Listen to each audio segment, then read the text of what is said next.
जो हमारा हंटिंग का क्राइटेरिया है, ठीक है, जो जिसके अंदर रहते रहते हुए आपने प्रोडक्ट्स हंट करनी है और जो उस प्रोडक्ट को वाइबल बनाएंगे, तो उनमें से एक बल्कि उससे पहले आपको एक आइडिया दे दूं कि बजट का आपको सामने बताया होगा लास्ट सेशन में कि हमें 10,000 रियाल, ठीक है, तो आप राउंड अबाउट ले लें कि तकरीबन $3,000 आपका मिनिमम बजट होना चाहिए अमेजोन सऊदी पे प्राइवेट लेबल करने के लिए, बिजनेस करने के लिए। तो $3K to $6K एक गुड अमाउंट है एक अच्छा प्राइवेट लेबल बिजनेस करने के लिए।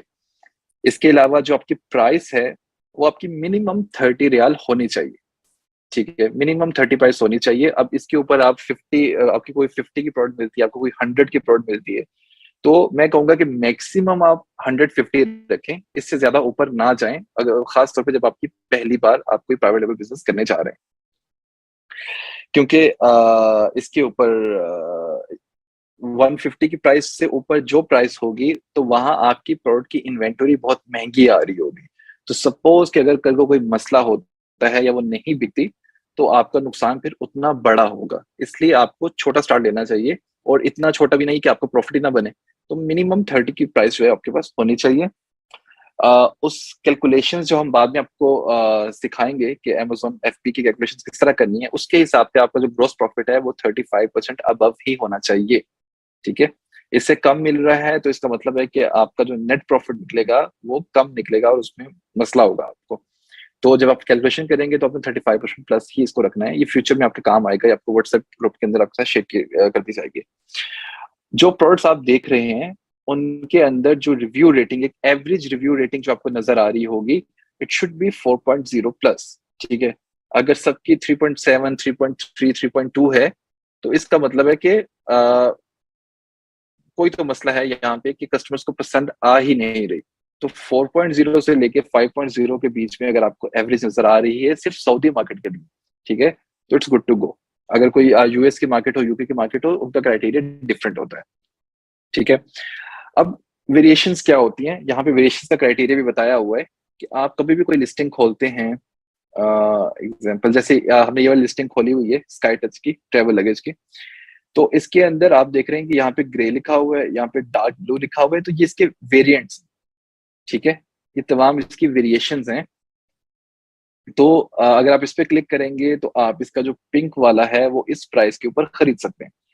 तो हमें जो प्रोडक्ट्स करनी होती हैं उनके अंदर जैसे ये 1, 2, 3, 4, 5 वेरिएंट्स हैं इस प्रोडक्ट के, ठीक है, तो हमें जो प्रोडक्ट्स करनी होती हैं उनके अंदर जो एवरेज वेरिएशन हो कंपेटिटर्स की, वो 4 से कम ही होनी चाहिए। क्योंकि अगर वो ज्यादा हैं तो इसका मतलब है कि वो प्रोडक्ट ही ऐसी है कि उसके अंदर कस्टमर्स को मल्टीपल जो है वो डिजाइन या मल्टीपल वेरिएशन जो है रिक्वायर्ड होती हैं। तो इस पे आपने थोड़ा सा ध्यान रखना है कि वो लेस देन 4 ही हो। अच्छा, इसके अलावा रिव्यूज पे आ जाएं तो टॉप 10 के अंदर जो 5 सेलर्स हैं, ठीक है, उनके रिव्यूज जो हैं, मतलब टॉप 10 में से जो 5 सेलर्स हैं उनके रिव्यूज 0 to 400 के बीच में होने चाहिए, तो आसानी होगी आपके लिए, ठीक है। अब ये क्राइटेरिया इनिशियली आपके लिए जो बेहतरीन बेहतरीन प्रोडक्ट हंट करने के लिए। लेकिन अगर देखें, अगर मुझे खुद करना होता है अमेजोन की ऐसे का, तो क्योंकि जब आपके एक्सपर्टीज वगैरह सब आ जाती है, तो आप मार्केट में ऐसी चीज बेचते हैं जिसके ऊपर आप कॉन्फिडेंट होते हैं कि अगर मेरे कंपेटिटर्स के रिव्यूज मुझसे हजारों गुना ज्यादा हैं, लेकिन मैं ऐसी चीज प्रोवाइड कर रहा हूँ कस्टमर्स को जो वाकई ही नहीं मिल रही, और इसका कोई प्रूवन कोई चीज भी हो, कोई रिसर्च भी हो, सिर्फ इमोशंस की गेम के ऊपर नहीं करना होता। तो ये सब आप अभी अब सीखेंगे, लेकिन सिर्फ क्राइटेरिया के हिसाब से मैं बता दूं कि ऐसी प्रोडक्ट अगर आप ढूंढेंगे तो वो आपके लिए बेहतरीन होगी, वाइबल होगी आपके लिए।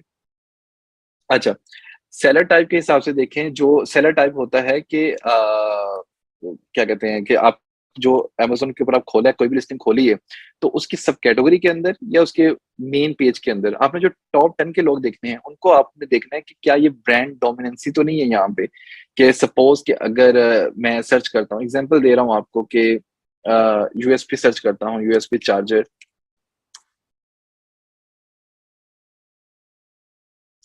तो कुछ ऐसा तो नहीं हो रहा कि यहाँ पे एंकर एंकर एंकर ही लिस्टिंग्स आई जा रही हैं, या यूग्रीन यूग्रीन यूग्रीन से रिलेटेड तमाम लिस्टिंग्स आई जा रही हैं, ठीक है। तो अब देखिए यहाँ पे फिर से यूग्रीन आ गया, ये एंकर आ गया, फिर यूग्रीन आ गया, ठीक है, फिर एंकर आ गया। तो इसका मतलब है कि इस कीवर्ड को इस ब्रांड ने डोमिनेट किया हुआ है, तो हमें इसकी तरफ नहीं जाना। तो आपने नो ब्रांड डोमिनेंसी भी देखनी है और आपने अमेजोन डोमिनेंसी भी देखनी है। Maximum two maximum two listings हो तो इट्स ओके, ठीक है, कि किसी भी ब्रांड की अगर एंकर के दो ही हैं या यूग्रीन के सिर्फ दो ही हैं तो फिर भी ठीक है, लेकिन ना हो तो सबसे बेहतर है। और अमेजोन भी डोमिनेंट नहीं होना चाहिए कि अमेजोन ही सेलर टाइप हर जगह अमेजोन अमेजोन अमेजोन ही बैठा हो। इसका ख्याल रखना है। जो डेली सेल्स आपने 999 मेथड से चेक करनी है, तो डेली सेल्स जो है वो मिनिमम 8+ होनी चाहिए आपकी। आपने जब उसको एक हफ्ता 2 हफ्ता अपने कंपेटिटर्स का उनका एड ऑन चेक करके उनका बीएसआर चेक करके शीट के ऊपर अपडेट किया होगा, तो आपने चेक करना है कि क्या वो डेली की 8+ सेल्स कर रहे हैं कि नहीं कर रहे, या ऐसा हो रहा है कि कभी मैक्सिमम 8 सेल्स आ गई एक दिन में और कभी 2 आ रही हैं, कभी 3 आ रही हैं, कभी बिल्कुल आ ही नहीं रही, ठीक है। तो ऐसी प्रोडक्ट के अंदर जाना मसले वाली बात है। तो इट शुड बी 8+ डेली, ठीक है। फिर मटेरियल टाइप मैंने आप लोगों को पहले बता दिया है कि जो नॉन ब्रेकेबल हो, फ्रेजाइल ना हो, इस तरह की ये तमाम क्राइटेरिया जो आपको मैंने पहले बताया है प्रोडक्ट के अंदर, इसका ख्याल रखना है कि खराब होने वाली चीज ना हो, फूड से रिलेटेड चीज ना हो।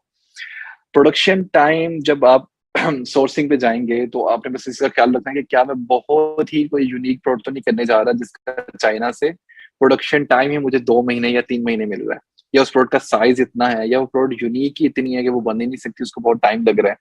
तो इसका भी थोड़ा ख्याल रखना है, क्योंकि जितना ज्यादा प्रोडक्शन टाइम होगा ये बात को आपके बिजनेस के बाद में आपको बहुत तंग करेगा, आपके कैश फ्लो को बहुत खराब करेगा। कि आप आज ऑर्डर प्लेस कर रहे हैं और आपको 3 महीने बाद 4 महीने बाद आपकी मैन्युफैक्चरिंग कंप्लीट हो रही है और फिर उसकी शिपिंग हो रही है।